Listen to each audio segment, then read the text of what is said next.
அஸ்ஸலாமு அலைக்கும்.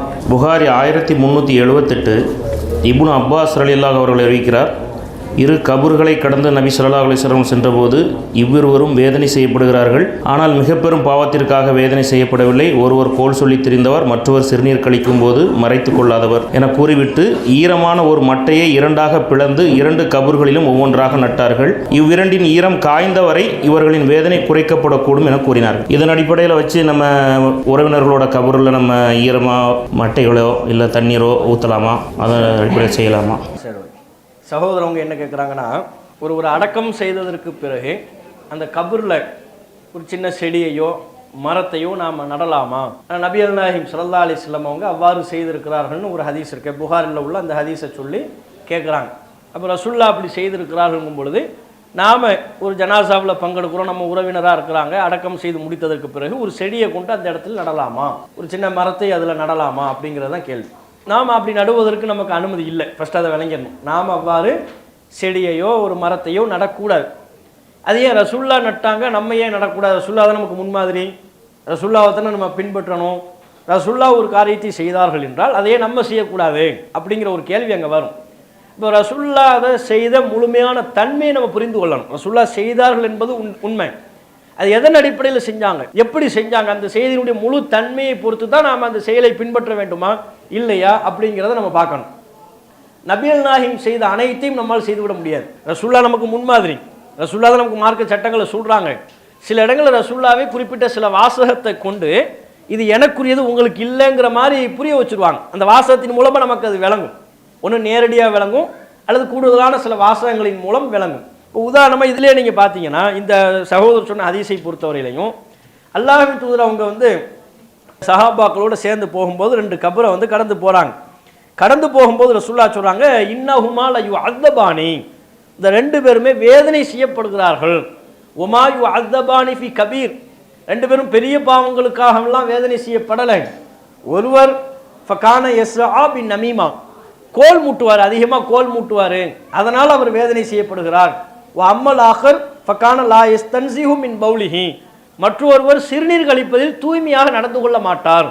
வேறு அறிவிப்பில் தெளிவாக வருது, சரியாக கழுவ மாட்டார்னு ஒரு அறிவிப்புலையும் மறைத்து கொள்ள மாட்டார்னு ஒரு அறிவிப்புலையும் வருது. சிறுநீர் கழிப்பதில் தூய்மையாக நடந்து கொள்ள மாட்டார், ஆதலால் அவங்க வேதனை செய்யப்படுறாங்க. ஒருத்தர் கோல் மூட்டினார், இன்னொருத்தர் சிறுநீர் கழிக்கும் போது தூய்மையாக நடந்து கொள்ள மாட்டார், அதனால் வேதனை செய்யப்படுறாங்க என்று சொல்லிவிட்டு அதுக்கப்புறம் ரசூல்லா சும்மா அகத ஊதன், ஒரு குச்சியை எடுத்தார்கள். ஃபகஸ்ஸரஹு பிஇஸ்னைன், அதை இரண்டாக உடைத்தார்கள். சும்மா கரச குல்ல வாஹிதின் மின்ஹுமா அலா கபரின், ரெண்டில் ஒன்று ஒவ்வொரு கபர்லையும் ஒன்று ஒன்று என்று வைத்தார்கள். சும்மா கால பிறகு சொன்னார்கள், அல்லஹு யுஹஃபஃபு அன்ஹுமல் அதாபு மாலம் யஈசா, இது காய்ந்து விடும் வரை, இது காயும் வரை அவர்களுக்கு வேதனை குறையலாம் என்று நான் நினைக்கிறேன் இப்படின்னு சொன்னாங்க. அப்போ இதில் முதல் விஷயம் என்னன்னா, அந்த ரெண்டு கபரு வேதனை செய்யப்படுகிறது.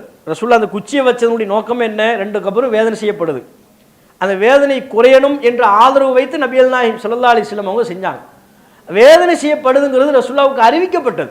அல்லாஹ்வின் தூதரை பொறுத்தவரையிலையும் அவங்களுக்கு வஹி, அல்லாஹ்வின் புறத்திலிருந்து வஹி வருது, இறை செய்தி அருளப்படுது. அவங்களுக்கு கபூரில் உள்ள நடக்கிறது நமக்கு தெரியுமா? தெரியாது. ரசூல்லாவும் கண் கொண்டுலாம் பார்க்க இயலாது, ஆனால் அல்லாஹ் அறிவித்து கொடுத்தா தெரியும். அப்போ கபூரில் என்ன நடக்குதுங்கிறத அல்லாஹ் ரசூல்லாவுக்கு அறிவித்து கொடுக்குறான். இந்த ரெண்டு பேரும் வேதனை செய்யப்படுறாங்க, என்ன காரணத்துக்காக வேதனை செய்யப்படுகிறார் என்பது முதற்கொண்டு அல்லாஹ் சொல்லிட்டான். ஒருத்தர் கோல் மூட்டினார் அதனால் வேதனை, இன்னொருத்தர் சிறுநீர் கழிக்கும் போது தூய்மையாக நடந்து கொள்ள மாட்டார் அதனால் வேதனை, இப்படின்னு வேதனை செய்யப்படுவது சொல்லப்பட்டுச்சு. சொல்லப்பட்ட அடிப்படையில் தான் நபிகள் நாயகம் ஒரு குச்சியை வச்சு இது காயும் வரை வேதனை குறையும் என்று நான் நம்புகிறேன், ஆதரவு வைக்கிறேன் அப்படின்னாங்க. இது ரசூலுல்லாஹ்வுக்குள்ள சட்டம். நாம் ஒரு கபரில் போய் குச்சியை வைக்கிறதா இருந்தால் அந்த கபர் வேதனை செய்யப்படும்ங்கிறது நமக்கு தெரியுமா? அந்த கபருடைய நிலை என்னங்கிறது நமக்கு தெரியாது. அது நமக்கு எந்த விதத்துலையும் அல்லாஹ்வின் புறத்திலிருந்து அறிவிக்கப்படுறது இல்லை. ரெண்டாவது, ரசூல்லா குச்சியை வைக்கிறதும் நம்ம குச்சியை வைக்கிறதும் ஒன்றா? ரசூல்லா குச்சியை வச்சுட்டு என்ன சொன்னாங்க? அல்லாஹ் ரசூல்லாவுக்கு சொல்லியிருப்பான், சொன்ன அடிப்பில் நபிகள் நாயகம் சொல்கிறாங்க, இது காயும் வரை அவர்களுக்கு வேதனை செய்யப்படுவது குறையும் அப்படிங்கிறாங்க. நம்ம ஈரமான குச்சியை வச்சா அது காயிற வரையிலையும் வேதனை செய்கிறது குறையுமா? குறையிறதுக்கு உத்தரவாதம் இருக்கா? அப்படி நமக்கு கிடையாது. அப்போ இது ரசூலுங்கிற அடிப்படையில் அவங்க செய்கிறாங்க. இல்லைங்களா உங்களுக்கு? இது நபிகள் நாயகம் ஸல்லல்லாஹு அலைஹி வஸல்லம் அவங்க ரெண்டு பேரும் வேதனை செய்யப்படுகிறார்கள் என்பதும் அவங்க நபிங்கிற அடிப்படையில் சொல்லப்பட்டுச்சு. குச்சியை வைப்பதும் நபிங்கிற அடிப்படையில், காயும் வரை வேதனை குறையும் என்பதும் நபிங்கிற அடிப்பில் சொல்லப்படுது. நமக்கு அது எந்த விதமான உத்தரவாதமும் இல்லை. அவங்க வேதனை செய்யப்படுறாங்களா இல்லையாங்கிறதும் தெரியாது. நமக்கு குச்சியை வைக்கும்படி அல்லாஹ் உத்தரவும் போடலை, நபியும் சொல்லலை. அது போக நம்ம குச்சியை வைக்கிறதுனால அவங்களுக்கு வேதனை குறையுங்கிறதுக்கு உத்தரவாதம் இருக்கான்னு அதுவும் உத்தரவாதம் இல்லை. அப்போ நாம் இதை செய்யக்கூடாது. இப்போ இன்னொன்று பாருங்கள், இதே மாதிரி இன்னொரு சம்பவம் இருக்குது. ரசூலுல்லாஹ்வுடைய காலத்தில் மஸ்ஜிது நபவியில் ஒரு அம்மா ரொம்ப அதிகமாக அந்த பள்ளிவாசலையே நேரத்தை செலவு பண்ணுவாங்க. பள்ளிவாசலை கூட்டி பெருக்குவாங்க, பள்ளிவாசலை தூய்மை பண்ணுவாங்க. இது மாதிரி ஒரு அம்மா இருந்தாங்க. திடீர்னு பார்த்தா அந்த அம்மா இல்லை. அப்போ ரசூலுல்லாஹ் சஹாபாக்கள்கிட்ட கேட்குறாங்க, இந்த அம்மாவை காணாமல் எங்கங்க அப்படின்னு கேட்குறாங்க. சஹாபாக்கள் சொல்கிறாங்க, ஒரு மௌத்தா போயிட்டாங்க, நாங்களே அடக்கம் பண்ணிட்டோம் அப்படிங்கிறாங்க. ரசூலுல்லாஹ் உடனே அஃபலா ஆதன் துமுனி இந்த சொல்ல மாட்டீங்களா? அந்த அம்மா மூத்தா போன செய்தி ரசூலுல்லாஹ்வுக்கு திடீர்னு சொல்கிறாங்க. ரசூலுல்லாஹ் கேட்டு தான் சொல்கிறாங்க, எனக்கு சொல்ல மாட்டீங்களா, எங்கே அவங்க கபரை எங்கே அடக்கம் பண்ணீங்கன்னு கேட்குறாங்க. கபரை காட்டுங்க அப்படின்னு கேட்டு அந்த அம்மாவை எங்கே அடக்கம் பண்ணாங்களோ அந்த கபர் காட்டப்பட்டுச்சு. காட்டப்பட்டதுக்கப்புறம் ரசூலுல்லாஹ் கபூரில் நின்று தொழுதாங்க. கபூரில் நின்று அல்லாஹ்வின் தூதர் தொழுதார்கள். தொழுது விட்டு நபிகள் நாயகம் சொன்னார்கள், என் துவாவின் மூலம் இந்த உம்மத்துக்கு அல்லாஹ் ஒரு அருளை வைத்திருக்கிறான். உம்மத்தில் உள்ள எல்லோருக்கும் நான் இருக்கும் வரை துவா செய்யணும்னு அல்லாஹ் ரசூலுல்லாஹ்வுக்கு சொல்லியிருக்கிறான். அப்போ என் துவாவின் மூலம் இந்த அம்மாவுக்கு அல்லாஹ் அருள் செய்ய வைத்திருக்கிறான், அதனால தான் இப்போ நான் தொழுகை நடத்தினேங்கிறாங்க. அப்போ இது நபிங்கிற அடிப்படையில் அவங்க செய்கிறது. இப்போ நாம் போய் திடீர்னு ஒரு ஆள் அவர் எங்கே மூத்தா போயிட்டாரு, என்னங்க என்கிட்ட சொல்ல மாட்டீங்களான்னு கேட்டு நேராக ஒரு கபூரில் போய் நின்று நம்ம தொழ முடியுமா? நம்ம அப்படி செய்ய முடியாது. ஏன்?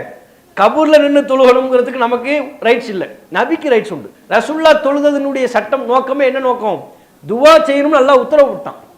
ஒரு சல்லி அலைஹிம் குர்ஆன்ல இருக்கு, நபியே அவர்களுக்காக நீங்கள் பிரார்த்தனை செய்யுங்கள், இன்ன சலாத்தக்க சக்கன் உள்ளகும், நீங்கள் அவர்களுக்கு செய்யக்கூடிய பிரார்த்தனை அவர்களுக்கு மன நிம்மதியை தரக்கூடியது, அமைதியை தரக்கூடியது. அப்போ நாம் நம்ம துவா செய்யணும், நம்முடைய துவாவுக்கு அப்படிப்பட்ட ஒரு ஆற்றல் இருக்குங்கிறது அல்லாஹ் உத்தரவாதம் தரல. அதனால் நமக்கு நபி செய்யக்கூடிய இந்த செயல் நம்மளை கட்டுப்படுத்தாது, அது நபிங்கிற அடிப்படையில் செஞ்சது. அதே மாதிரி தான் இந்த இறந்தவங்களுடைய கபூரில் அந்த சின்ன செடியை நட்டு வைப்பதும் இந்த அம்சத்தில் உள்ளது. அது நபிக்குரிய செயல், நாம் அதை செய்ய முடியாது. அல்லாஹு அக்பர், அல்லாஹ்